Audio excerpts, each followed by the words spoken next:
Divine Principle, Part 2, Restoration, the Principle of Restoration, and Chapter 5, the period of preparation for the second advent of the Messiah, and Section 3,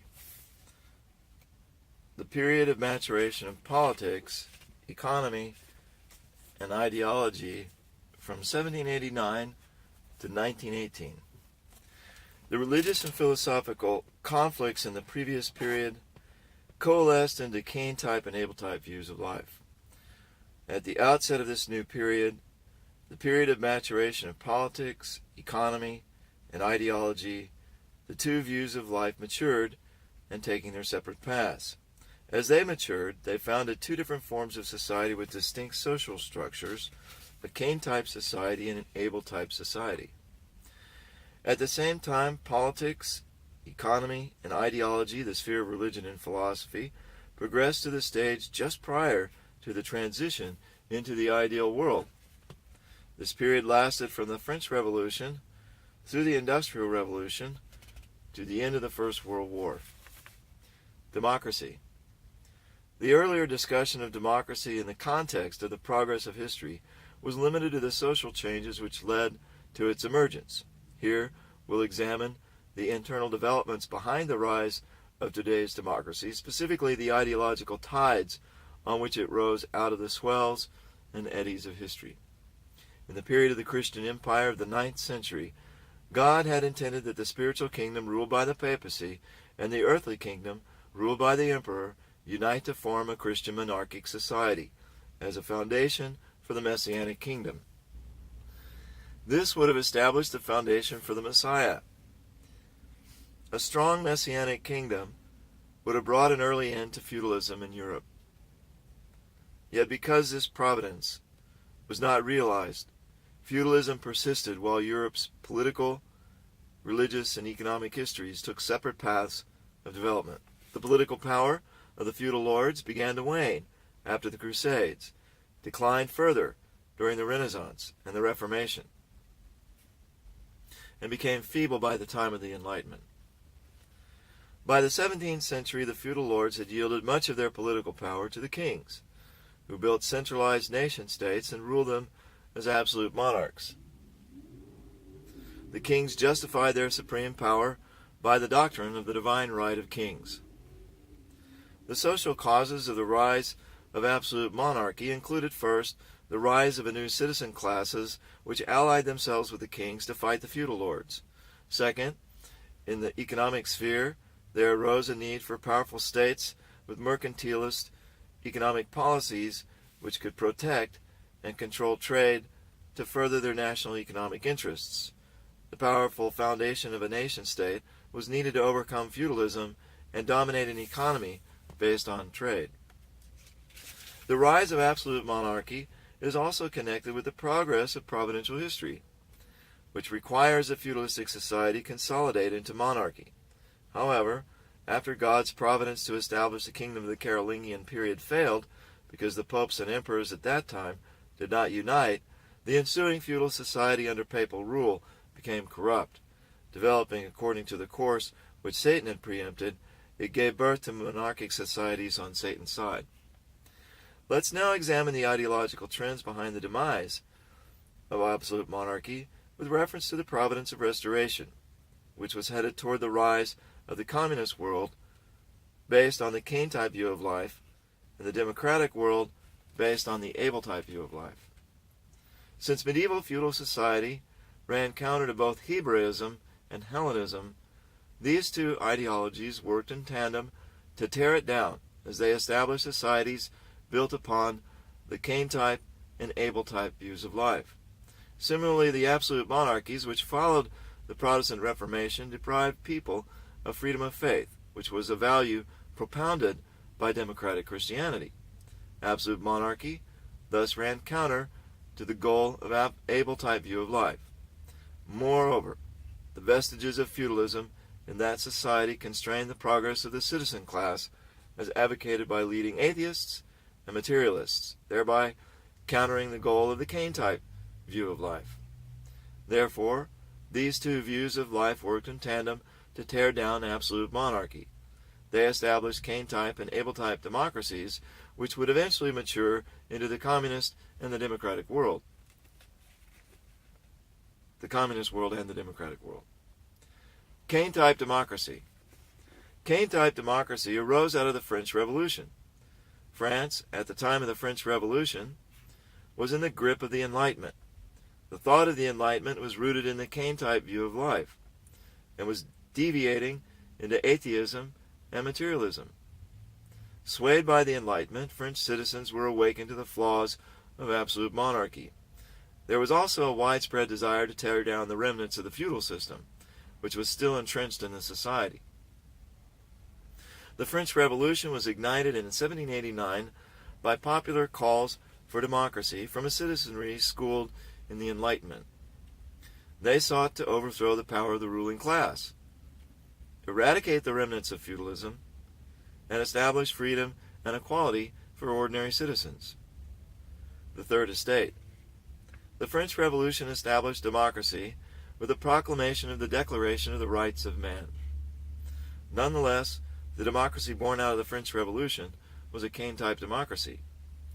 Although it destroyed absolutism, it sought to firmly secure the Kane-type view of life. The leading thinkers behind the French Revolution were Enlightenment figures such as Denis Diderot and Jean Léron d'Alembert, who adhered to atheism or materialism. Furthermore, despite its ideals of individual freedom and equality, the actual course of the French democracy in the years of the Revolution and afterward tended toward totalitarianism. In this way, those espousing the Kane-type view of life championed the Enlightenment and gave rise to the French Revolution, thus establishing Kane-type democracy. It completely blocked the inclination of the human spirit to seek God, to seek for God.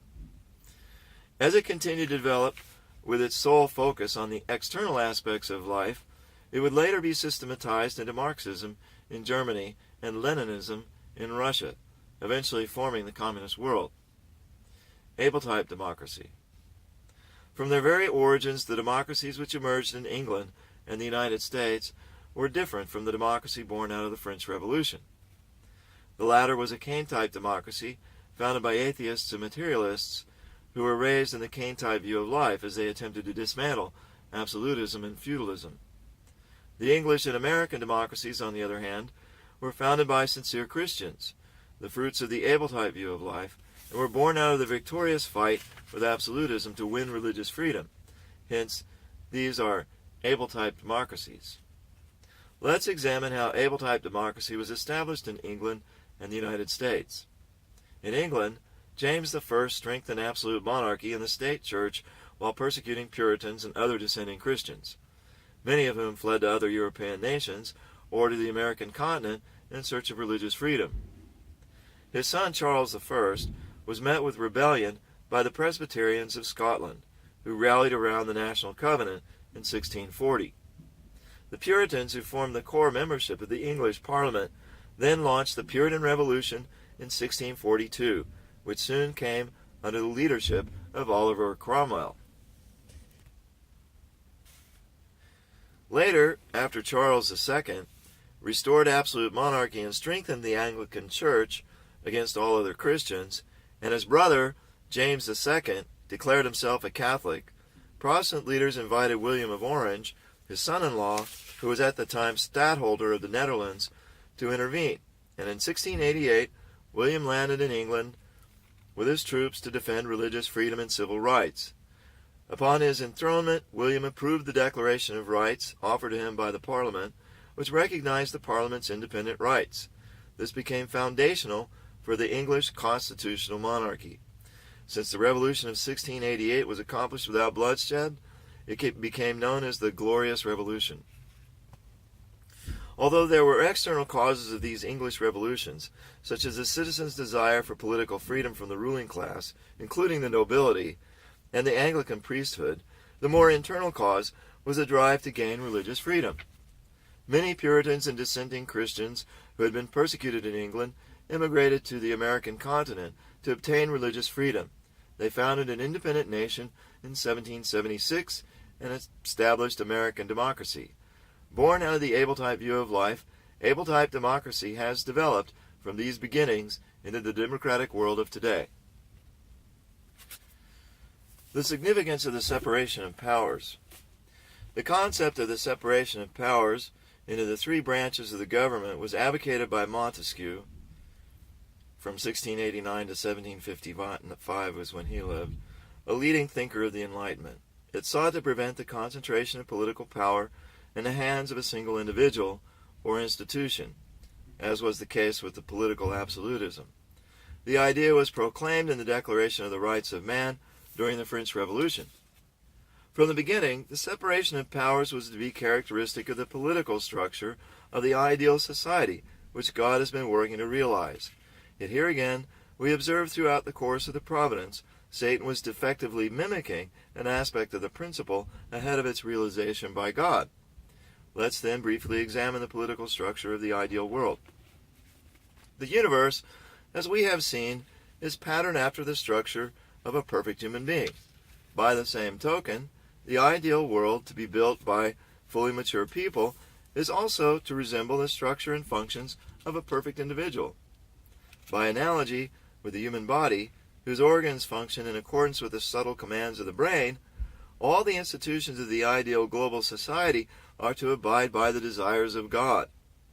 Just as the commands of the brain are transmitted to every part of the body through the peripheral nervous system branching out from the spinal cord, in the ideal world, God's guidance is conveyed to the entire society through Christ, who corresponds to the spinal cord, and God-loving leaders, who correspond to the peripheral nervous system.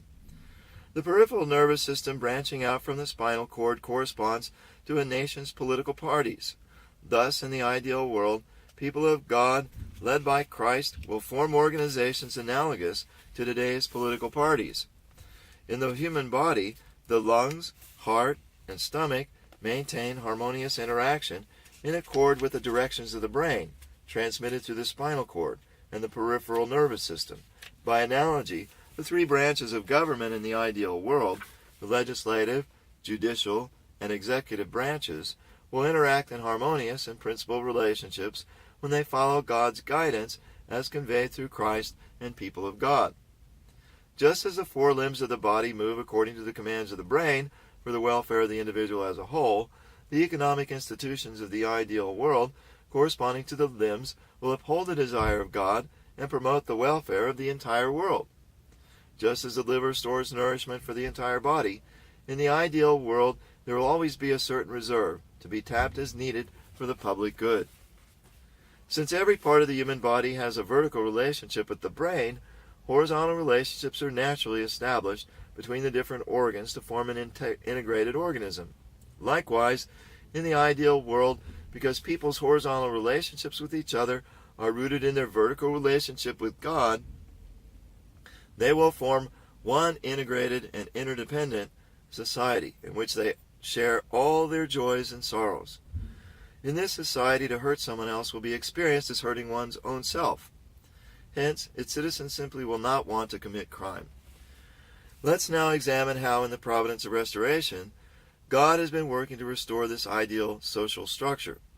In the course of Western history, there was a time when the functions of the three branches of the government and the political parties were concentrated in one individual, the king. This was modified from time to time when the king dominated the government, while the church under the leadership of the papacy played a role similar to that of a political party. The political system underwent a fundamental change at the time of the French and American revolutions, when the government was divided into the three branches of the legislative, judicial, and executive, and political parties took on distinct roles. With the establishment of constitutional democracy, the framework for the ideal political system was set up. Thus, political systems have changed over the course of history because fallen human society was being restored to the ideal society, the structure and functions of which will be patterned after a perfected individual. Today's democracies, characterized by the three separate branches of government and a proliferation of political parties, resemble the structure of a healthy human body to some extent. Nevertheless, because of the fall, today's democracies, in fact, bear more of a likeness to the body of a sick or injured person. They cannot fully display their original qualities and functions in their full potential. since the political parties are ignorant of the will of God. They may be compared to a nervous system which is unable to transmit directions from the brain. Since constitutions are not written in accordance with the Word of God, the three branches of government concurrently function like internal organs which cannot sense or respond to the commands of the brain because the peripheral nerves have been severed. They lack order and harmony and suffer continual conflicts among themselves. Therefore, Christ at the second advent, by restoring people's vertical relationship with God, will remedy the illness of the present political system, that it may reflect God's design. This will unleash society's true potential. The significance of the Industrial Revolution. God's ideal of creation cannot be fulfilled merely by forming a world without sin. God blessed human beings to have dominion over the universe. We are to seek for the hidden laws of nature and advance science and technology to create a pleasant living environment. Religion and science have shouldered their respective responsibilities for helping fallen people overcome the internal and external aspects of their ignorance. Therefore, in the last days of history, we can expect not only the emergence of a truth which can guide people to completely alleviate their spiritual ignorance, we may also expect the progress of science to solve all the mysteries of the physical universe. Together, they will bring human society to the stage just prior to the realization of the ideal world, or the kingdom of heaven.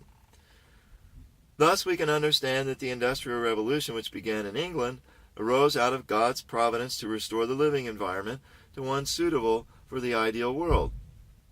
The economic structure of the ideal society also resembles the structure of a healthy human body.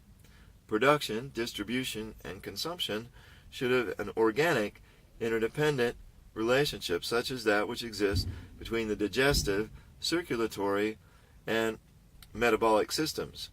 There should not be destructive competition due to overproduction, nor should there be excessive accumulation or overconsumption due to unfair distribution, which would be contrary to the welfare of all people.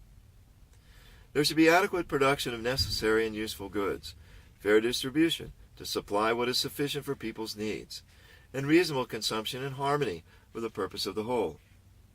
The vast production born of the Industrial Revolution led England to claim vast colonies as sources of raw materials and markets for goods. In doing so, the Industrial Revolution opened up a vast territory for the propagation of the gospel. Accordingly, it contributed to both the internal and external aspects of the providence of restoration. The rise of the great powers. We have seen how after the Renaissance, the unitary worldview of medieval Europe was divided into Cain-type and Abel-type views of life. These gave rise to two types of political revolutions and founded two types of democracies, both of which were greatly strengthened as a result of the Industrial Revolution. The two types of democracies were on the course to form the democratic and the communist worlds.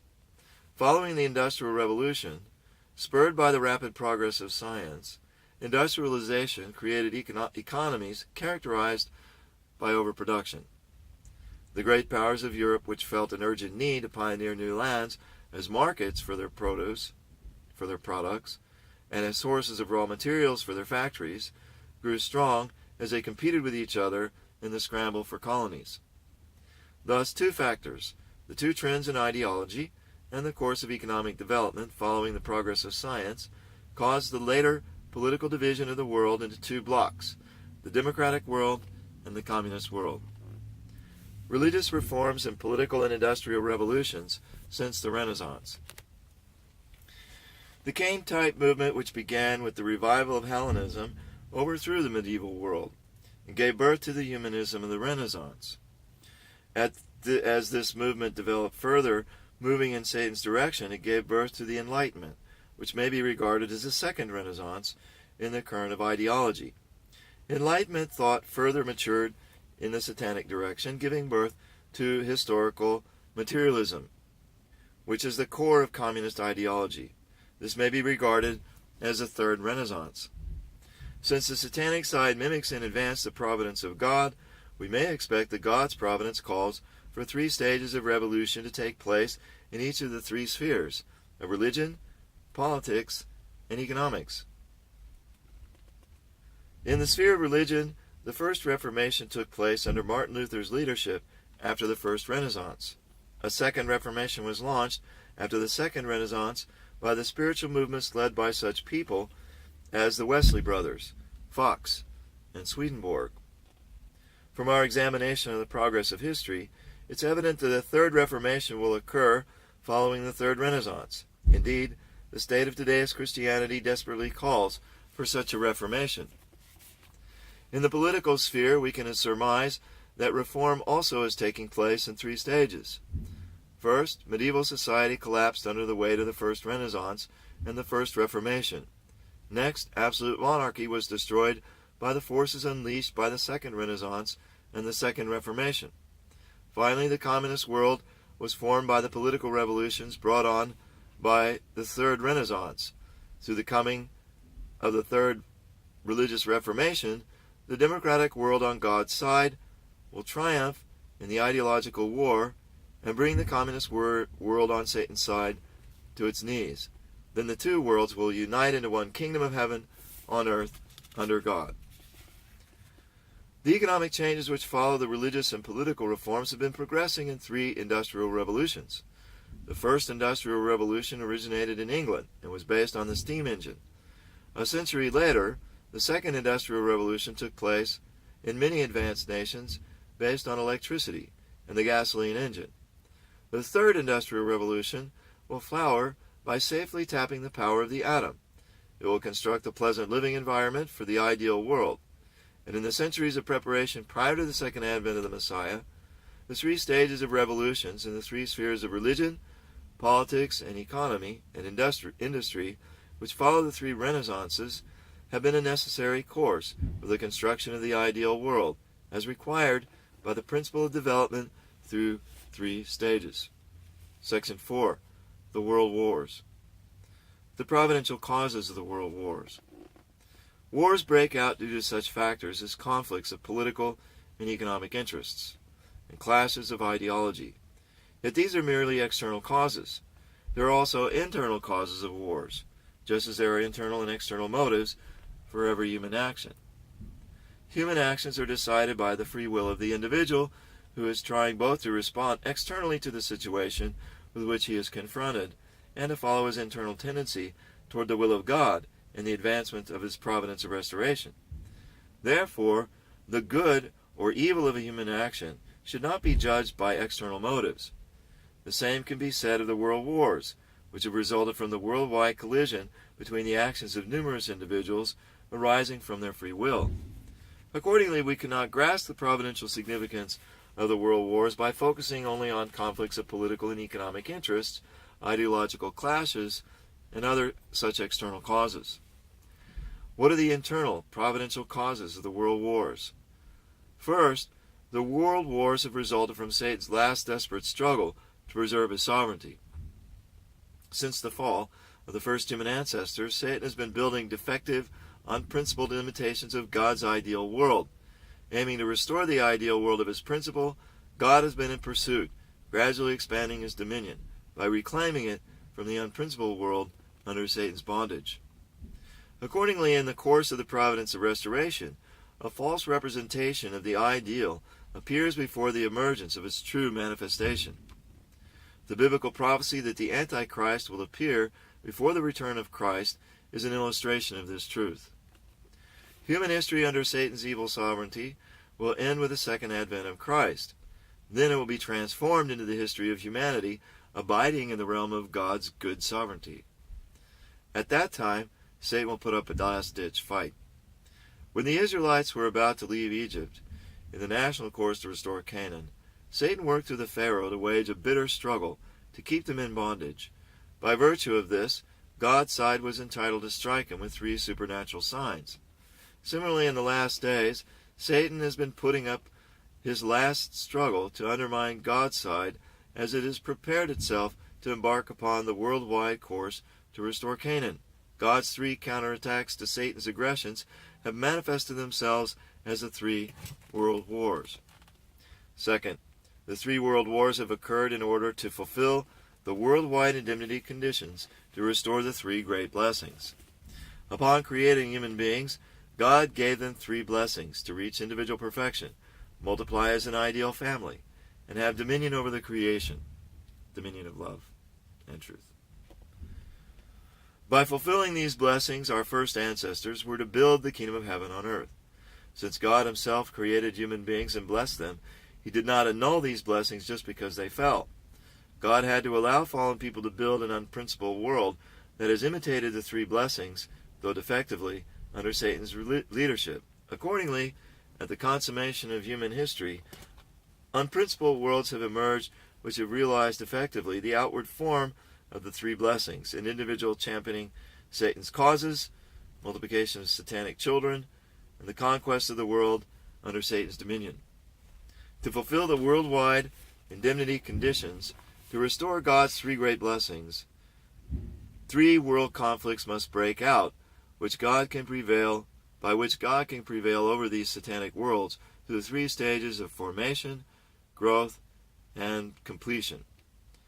Third, the three world wars have occurred so that all humanity may overcome on the world level the three temptations by which Satan tempted Jesus. As Jesus' disciples, Christians are to follow the course of their teacher and overcome the three temptations which he confronted in the wilderness as individuals, families, nations, and at the world level. Fourth, the world wars have taken place to fulfill the worldwide indemnity condition to restore God's sovereignty. Had the first human beings not fallen but reached perfection by passing through the three stages of the growing period, they would have realized the world of God's sovereignty. The restoration of this world requires that it first be divided into the Cain-type and Abel-type worlds, and that there be three final wars in which the heavenly Abel-type world prevails over the satanic Cain-type world. This is a condition to restore through worldwide indemnity Cain's murder of Abel. After that, the world of God's sovereignty can be established. Accordingly, the world wars are the final global conflicts in human history, restoring horizontally through indemnity the purpose of all the wars that have been waged for the restoration of God's sovereignty in the vertical course of God's providence.